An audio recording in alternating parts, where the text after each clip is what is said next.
દેશના પૂર્વ યુવા વડાપ્રધાન અને ભારતે નવી દિશા અને દ્રષ્ટિ આપનાર કોંગ્રેસના અગ્રણી નેતા સદગત રાજીવ ગાંધીની 35મી પુણ્યતિથિ નિમિત્તે પાટણ જિલ્લા કોંગ્રેસ કાર્યાલય ખાતે પુષ્પાંજલિ અર્પણ કરવામાં આવી. પાટણ જિલ્લા કોંગ્રેસ પ્રમુખ ગીમરભાઈ દેસાઈ, કોંગ્રેસના નેતા કાનજીભાઈ દેસાઈ, શહેર પ્રમુખ દીપક પટેલ સહિત પક્ષના આગેવાનો, કાર્યકરોએ રાજીવ ગાંધી અમર રહોના નારા સાથે તેમની છબીને પુષ્પમાળા અર્પણ કરી શ્રદ્ધાંજલિ અર્પી હતી.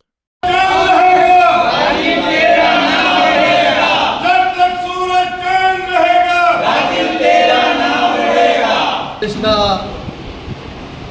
પૂર્વ વડાપ્રધાન આ દેશને નવી દ્રષ્ટિ અને દિશા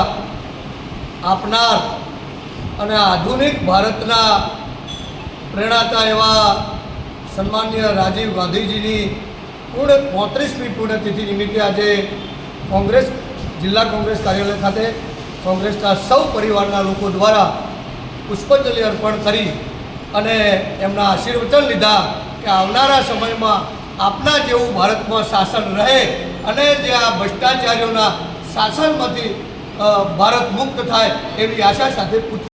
પાટણ નગરપાલિકા જાહેર સૂચના.